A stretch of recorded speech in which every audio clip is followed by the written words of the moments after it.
Assalamualaikum warahmatullahi wabarakatuh. A'udzu billahi minasyaitonir rajim. Bismillahirrahmanirrahim. Ahmaduhu ablaghul hamdi ala jami'i ni'amih wa as'aluhul mazida min fadlihi wa karamih. Wa asyhadu an la ilaha illallahul azim al-wahidus samadul azizul hakim. Wa asyhadu anna Muhammadan abduhu wa rasuluh wa safiyyuhu wa habibuhu wa khaliluh, afdalul makhluqin wa akramus sabiqin wal lahiqin. Shalawatullahi wa salamuhu alaihi wa ala sairin nabiyyin wa ali kullin wa sairis salihin, amma ba'du.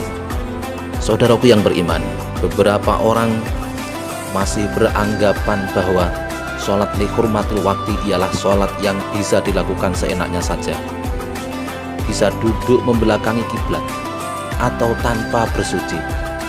Orang yang tidak bisa memenuhi syarat-syarat sah sholat diperintah untuk tetap sholat ketika sudah masuk waktunya. A'udzubillahi minasyaitonirrajim. Inna sholata kanat 'alal mu'minina kitaban mauquta. Sesungguhnya sholat itu adalah kewajiban yang ditentukan waktunya atas orang-orang yang beriman.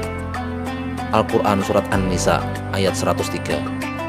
Saking wajibnya, sholat harus ditunaikan setiap hari 5 kali dalam keadaan apapun, selama tidak haid atau nifas. Meskipun dia sakit, meskipun dia bepergian, meskipun tidak menemukan air, meskipun tidak mampu berdiri, dan seterusnya. Selain wajib, sholat merupakan ibadah yang ditentukan waktunya. Zuhur, Ashar, Maghrib, Isya, dan Subuh. Itu waktu di mana umat Islam diharuskan menjalani sholat dengan jumlah rakaat tertentu. Dalam keadaan bepergian, sholat selain subuh bisa dijamak, sehingga 2 sholat dapat dilakukan pada satu waktu.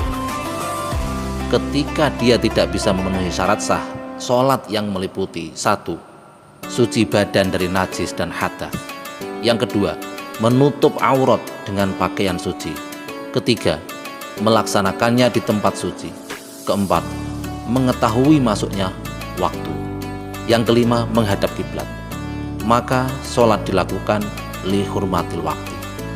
Begitu pula jika keadaan tidak mengizinkan, ia berdiri dan ruku sujud.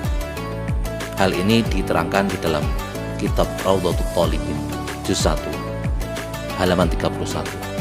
Saudaraku yang beriman, sholat li hurmatil waktu adalah sholat yang dilakukan dalam keadaan tidak sempurna karena tidak memenuhi syarat sah dan rukun untuk menghormati waktu sholat. Beberapa contoh orang sholat li hurmatil waktu. Yang pertama, orang yang bepergian naik kereta api yang menghabiskan lebih dari 2 waktu sholat, misalnya 14 jam perjalanan, dan khawatir ketinggalan saat kereta berhenti di suatu stasiun. Ada sebuah hadis yang diriwayatkan oleh Sayyidatina Aisyah yang mendasari model sholat ini. Annaha ista'arat hiladatan min asma'a fahalakat fa'arsala Rasulullah sallallahu alaihi wasallam anasan fi talabiha fahadarat as-salatu walaisu ala wudu'in walam yajidu ma'an fasallu wahum ala ghairi wudu'in fa'anzalallahu ayat at-tayammum. Sesungguhnya dia, Sayyidah Aisyah, meminjam kalung dari Asma lalu hilang. Kemudian Rasulullah Shallallahu Alaihi Wasallam mengutus beberapa orang untuk mencarinya. Lalu datanglah waktu sholat dan mereka tidak punya wudhu dan tidak menemukan air, maka mereka sholat tanpa wudhu. Kemudian Allah menurunkan ayat tayamum. Hal ini diterangkan di dalam kitab Al-Jami' As-Sahih Hasiyah Qalyubi wa Umairah juz 1 halaman 493. Saudaraku yang beriman, sholat li hurmatil waktu adalah sholat yang sah dan menggugurkan kewajiban, namun masih diwajibkan i'adah atau mengulangi setelah keluar dari keadaannya menurut madhab Syafi'i, sebab uzur yang langka. Jadi andaikan seseorang meninggal sebelum keluar dari keadaannya, dia sudah tidak punya dosa tanggungan sholat. Karena ini sholat yang sah, maka harus dilakukan semampu mungkin. Bukan berarti saat kita sholat li hurmatil waktu kita bisa menghadap kemana saja. Selama mampu menghadap kiblat, ya harus menghadap kiblat. Selama mampu bersuci, ya harus bersuci. Hal ini diterangkan di dalam kitab Nihayatul Muhtaj juz 2 halaman 36. Saudaraku yang beriman, yang dirahmati oleh Allah Subhanahu wa taala, Nabi Muhammad SAW bersabda, "Idza amartukum bi amrin fa'tu minhu mastata'tum." Jika aku memerintahkanmu sesuatu, maka lakukanlah sesuai dengan kemampuanmu.